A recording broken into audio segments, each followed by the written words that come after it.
Times Network has partnered with Sankalp Taru.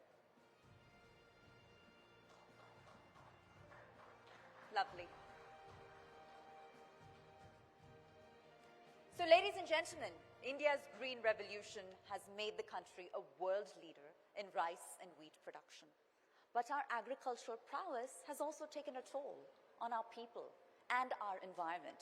So the bottom line is, Amita, in this era of climate change, agriculture must be made sustainable. And pathways to this ambitious goal perhaps require new agricultural policy frameworks altogether. So, ladies and gentlemen, our next session will explore the importance of ecological agriculture in manifesting sustainable development. Absolutely. And to add more context to this discussion, we are honored to have with us Dr. Vandana Shiva, who is the environmentalist and managing trustee of Navdanya Trust. As she has authored more than 20 books, she is often referred to as the Gandhi of grain, of the activism that she's done, which is associated with the anti-GMO or the anti-genetically modified organisms movement. Dr. Vandana, thank you very much, ma'am, for taking out your time and for being with us. And also, Shreya Dhondial is with us. Shreya, hi. Let's get you on stage as well. Shreya Dhondial will be moderating this special fireside chat. Right. We've got a meeting of the minds ahead of us, and with that, Shreya, the floor is yours. Thank you very much, girls. Over to you. Thanks. Hello, everyone. Good evening, and thank you very much for being here. We don't need to introduce Dr. Vandana Shiva to anyone.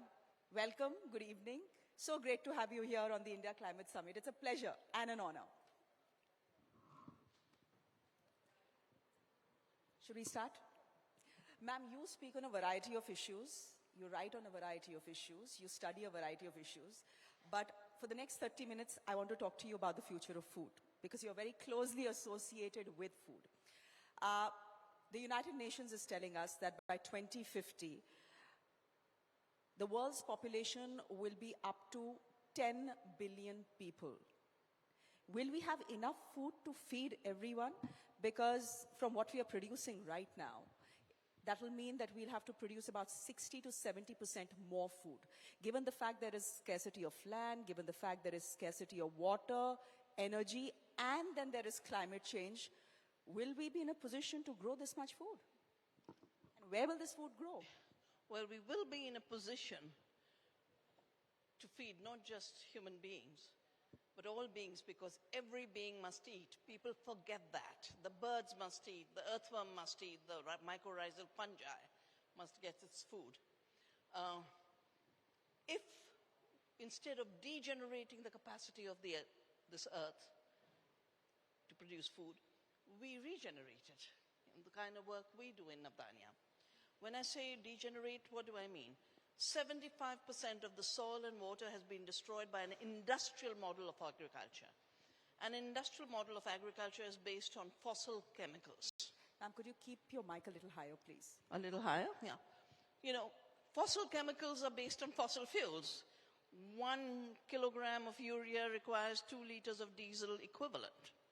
And then it has massive externalities, destroying the water, emitting the most serious greenhouse gas, which somehow no one talks about. Nitrous oxide is 300 times more damaging to the environment and to climate than carbon dioxide. Soil organisms die, you know. We work with the soil. We work with soil organisms. You just put urea on an earthworm and see what happens to it. Apply it to fungi, they won't live. It's a toxic substance. 93% of the biodiversity of this planet has been destroyed, either by monocultures of an industrial system or by chemicals whose objective is only one, to kill life. Insecticides kill insects, so no wonder 80% insects are gone. Herbicides destroy everything green. No wonder biodiversity of plants goes. Fungicides are designed to destroy the most important element of life, the fungi in the soil, the mycorrhizal fungi in the soil.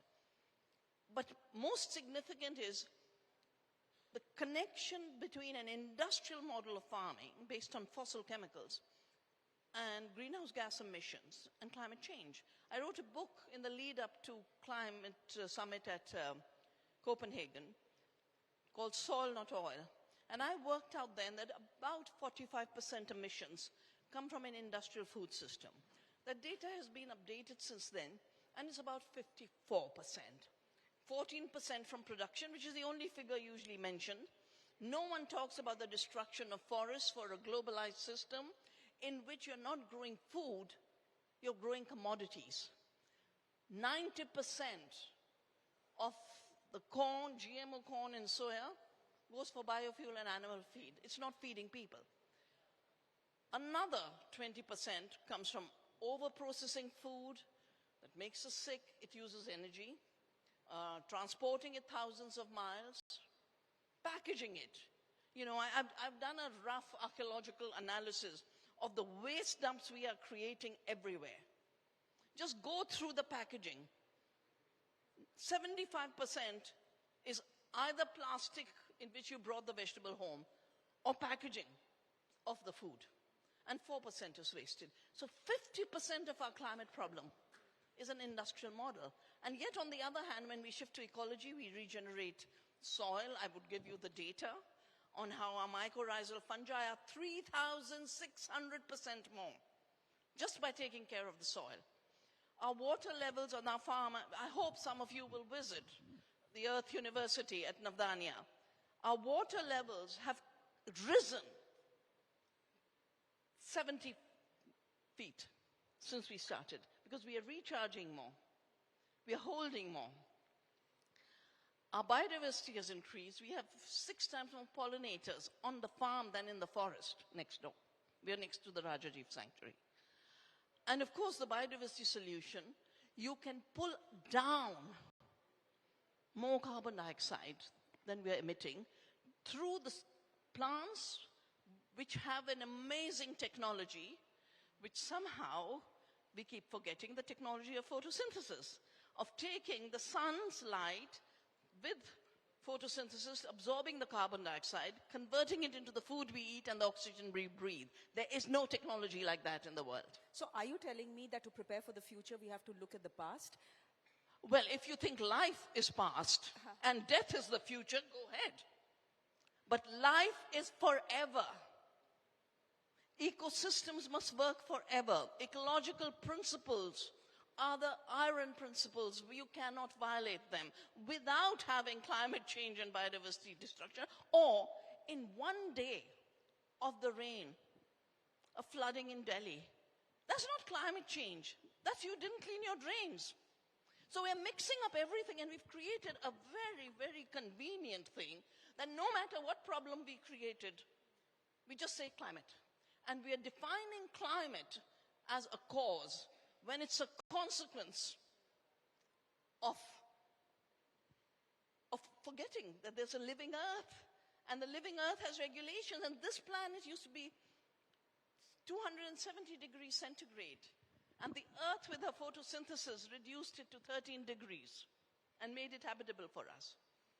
It has been 98% CO2, reduced it to 0.03%. It's gone up to 0.04. But we are forgetting that the earth is living. हम धरती माँ कहते हैं इसको, हम भूमि कहते हैं इसको, Mother Earth. But we've turned it into a dead earth, and then we think we can do what we want to with it. But climate change is a reality for India's agriculture, for India's food growers. In your experience, how is it changing the way we grow food, and in the future, how we will consume food? Yeah. So I don't use the term climate change because I've heard too many climate skeptics talk about how climate change will warm up Sweden and people will swim in the seas, even in winter, or England will grow wine and they'll be prosperous like France and Italy. I call it climate havoc. When I say climate havoc and climate chaos, it means you don't know, A, what the extreme event will be when. So now, in the Middle East, you get flooding. That's Absolutely. You know, so it's climate havoc. Climate change means, temperature 1 degree ho jayega, 2 degree ho jayega, 5 degree ho jayega. And there's a lulling effect. Change is lulling. disrupting. I've done a new book called Nature of Nature on climate change and food. And the subtitle is The Metabolic Disorder of Climate Change. Because if the earth is living, just like when we eat junk food, we get metabolic disorders. Our diabetes, our cancers, our BP, everything is a metabolic. Climate change is a metabolic disorder of a living system called Gaia. We messed it up. And the messing up, we've destroyed the biosphere, we've abused the soil, we have forgotten that we have to give back. We have to give back in gratitude. Yes, there's a problem. We live with it. In our Garhwal, we had the 2013 disaster. 2 years ago, we had the 21, we had the Rishi Ganga disaster in the Bay of Bengal, which is the most severely impacted. Began with the Orissa super cyclone. Every year there are 1 or 2 cyclones. True. So how do we deal with, you talked about cropping patterns. In the last session they talked about resilience. You've got to distribute and evolve through farmers' participation resilient seeds. So we have developed, I've created 150 community seed banks. So in the coastal areas, people have their salt-tolerant and flood-tolerant seeds, and they can go to it. And our Orissa farmers supplied 2 truckloads of salt-tolerant seeds when the tsunami happened in Tamil Nadu. Or in the, you can't say dry areas anymore because you don't know where the drought will hit. But we exaggerate some issue like this year's heat wave. We revived the millets 35 years ago. But our millets are doing fine because they're designed for lack of water and strong heat. So our bajri is thriving. The ragi and mandua do fine in drought and in extreme rain. So cropping patterns must be diverse. And India is the land of the richest diversity in the world in terms of crops. There is no other place that has so much diversity, and we must regenerate it. The second is we must decentralize, because my ecology teaches me that the more centralized and uniform a system is, the more vulnerable to collapse and vulnerability it is. The more diverse and decentralized it is, the more it can bounce back. That's resilience. So what are you saying? That smaller farmers in this country need to thrive? I'm asking you this question because 70% of our farmers have very, very small land holdings. Forget Africa. Africa, I think, has the lowest, but we have very small land holdings. For most of them, agriculture is not even viable anymore, given that there are no returns on investment. So are you saying that you need to keep these small farmers engaged in what they are doing? I'm not saying it. The farmers are saying it. We want to be annadatas. This country is fed by its small farmers. We have never allowed large concentration of land holdings. Every time it was attempted, the farmers defended their right to land. Around the world, you must have seen from January onwards, there are farmers' protests everywhere. Farmers want to be farmers. Farmers want to grow food and feed the world. 80% of the food today comes from small farms. That's FAO data. 20% is the leftovers after biofuel and animal feed has taken the green. So small farms, from all the scientific data, shows they produce more because they use energy and resources more effectively. As our former Prime Minister Charan Singh said, if I have 100 acres, I will not give it to one farmer who will treat it carelessly. I will give it to 20 farmers who will treat their land with care, and through care, they will grow more food. But can the small farmer bear the cost of climate change? If the point is the cost factor is a result of abandoning them. If you, make sure that if they have suffered an unnecessary flood, public systems should be there in their support. Not the torturous insurance schemes which are ripping them off right now, if you look at it. We need far more strategies for resilience. Diversity, decentralization, and public support. The three go together. But most importantly, my work over these last many, many years has shown that ecological care of the land and farming with love is the best way to address climate change. Like I said, we can pull out above 35 gigatons of CO2 just through biodiversity intensification and photosynthesis intensification. But that same process gives us more food. There isn't a different solution to the hunger issue and the malnutrition issue than the climate issue. Both are dependent on ecological processes of photosynthesis and biodiversity intensification. We've been obsessed with intensifying chemicals, thinking it grows more food, but chemicals don't feed the world. Biodiversity feed the world, small farms feed the world, women feed the world, the soil organisms feed the world. I was an ambassador for the Milan Expo, which was dedicated to feeding the world. And they asked me to do a book on who really feeds the world, which I wrote. And it worked out. No, poisons don't feed us. Poisons kill us. Poisons give us cancer. Poisons give us death. 200,000 pesticide poisoning deaths every year. We are a country which has lived through Bhopal. How can we forget that toxics kill? Yeah? So we have to shift to understanding living systems, and there's no civilization that has studied it more and lived it more. India has given agroecology to the world, the organic farming. You know, Monsanto, there was a time where Monsanto existed, it doesn't exist anymore, where they hounded me every day. And one of the attacks they had on me was, she's importing a foreign idea called organic farming. So I started the Harvard lectures, because Harvard was sent by the British in 1905 to India. He came to Bihar, so found the soils fertile, find lots of insects but no pest damage. So he said, I'm going to turn the Indian peasant and the pest into my professor to learn good farming. He wrote a book called The Agricultural Testament, which is called the Bible of Modern Organic Farming. So it went from India to the world. Biodynamic went from India to the world.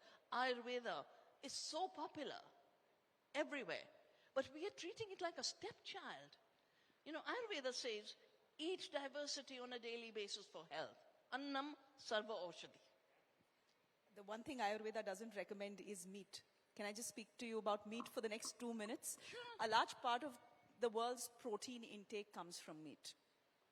I mean, most of us think most Indians are vegetarians. That's not the case. I want to ask you what you see as the future of meat, because we are told meat is not good for the planet.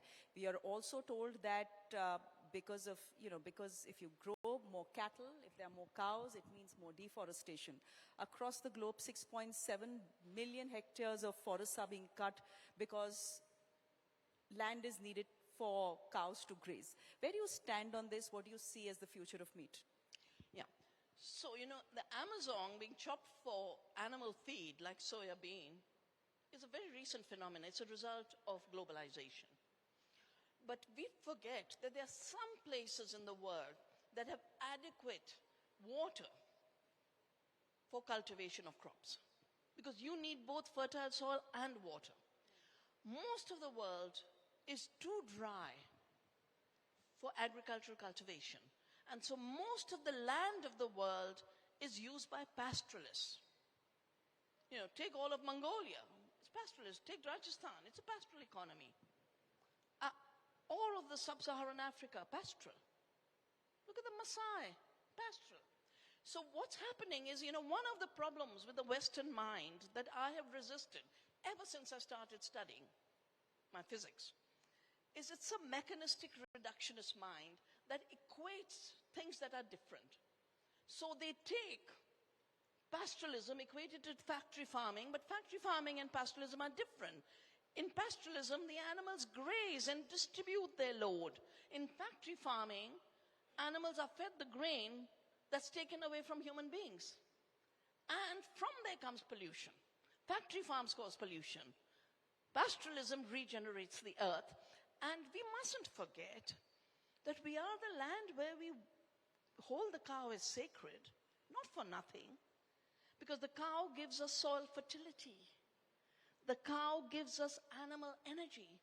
When the climate summit, when the climate treaty was being written in 1992, I remember our minister, I was working at that time with the ministers. We showed how we were 90% renewable energy, and only 10% fossil energy. Well, a lot of that renewable energy was animals. Animals are energy. Take a fossil fuel-driven tractor or big machine, or the big machines that harvest grain in the Amazon, to the beautiful renewal of the earth, because our animal plows don't plow deeper than that. So the ecological impacts and difference are very important.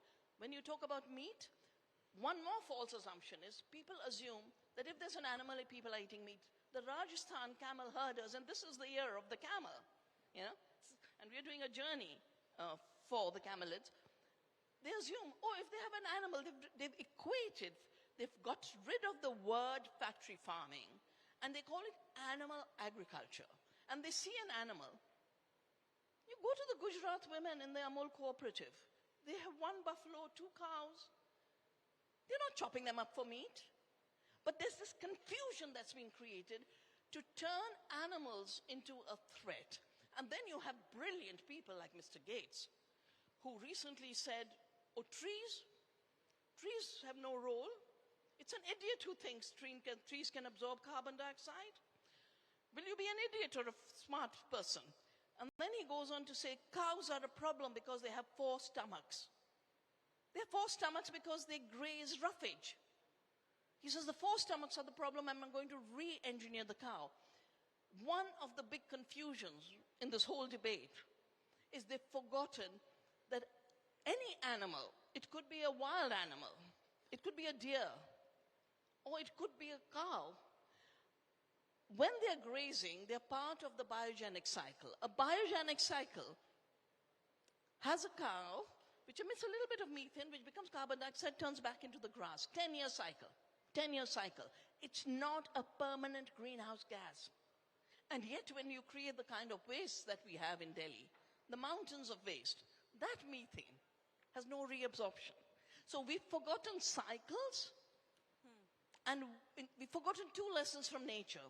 Nature has no waste and causes no pollution, and nature doesn't extract, nature recycles. And ecological farming is about 2 principles which we cannot avoid. I think you should stop using the term past and future. We should use the term permanence. What are the 2 cycles that are permanent? One is the cycle of nutrition. The food moves. The principle of diversity. And of course, with that diversity, the recycling. My last question to you as we wrap this session, since you've studied food so closely, you've studied the environment so closely, how's the health of the planet linked to our health, your health and my health? Well, one reason I'm dedicated to looking at food and agriculture and biodiversity is I'm trained in quantum theory. I did a PhD on non-locality in quantum theory. I'm looking at this because I watched Punjab in 84. I watched Bhopal in 84. And I said, why is there so much death? So I started to address that question. How is our health and the health of the planet one health? Because we are part of the earth. We've been made to think we are separate. But we're part of the earth. The same Panchamahabhutas make us and make the earth. Every harm we do to the earth, every harm we do to create climate change, is a harm we cause to ourselves by either destroying food availability in terms of absolute production, or eating bad food and toxics. Let me just give you 2 figures. I gave you the figure of 50% emissions from an industrial food system. 75% diseases today, chronic diseases, come from food, ultra-processed and chemical food. 75%. And this will grow if we do not build the ecological systems that bring fairness to the earth, fairness to the farmer, and fairness to the eater. All 3 are connected. So every time we use a toxic chemical, we push a bird to extinction, we push insects to extinction, we push soil or microorganisms to extinction, but we also destroy our gut microbiome. Our gut microbiome and the soil microbiome is one. And they work on the same principles of diversity. Every doctor now is realizing, I'm not talking of the need doctors, I'm talking about real doctors. The real doctors are understanding that all the chronic diseases are metabolic disorders of destroying our gut microbiome. And so the Earth's microbiome and the gut microbiome have total harmony.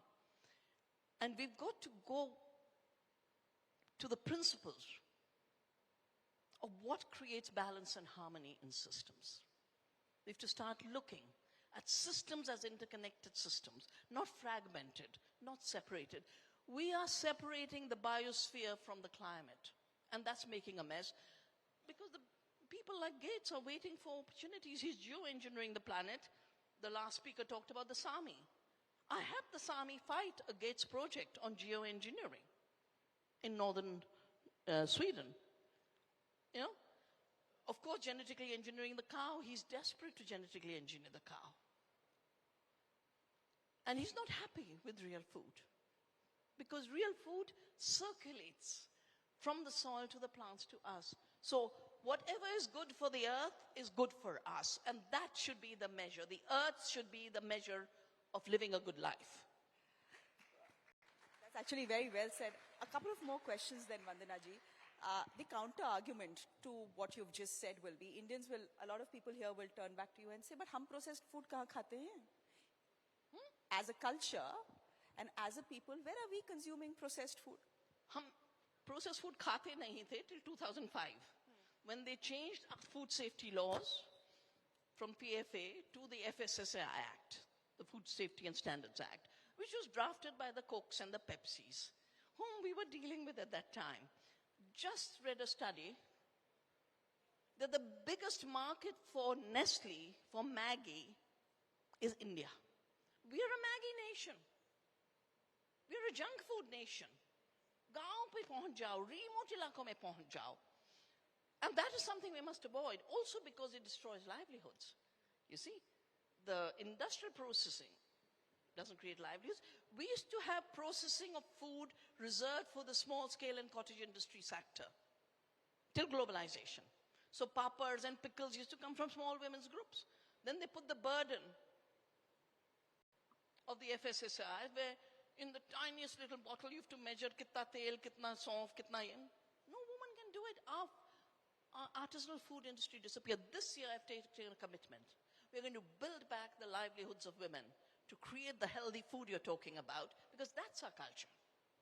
Vandana ji, always such a pleasure to hear you speak and get your perspective on things. Thank you very much for joining us here on the India Climate Summit. It was really an honor. Thank you.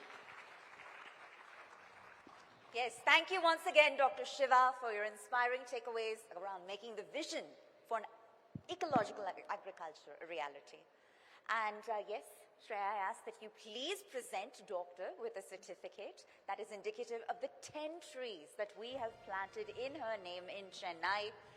It's an honor to be able to do so, and ma'am, there is a QR code on the certificate such that when it's scanned, you can, of course, track the real-time status Let's of keep your the trees. round of applause running, please, ladies and gentlemen.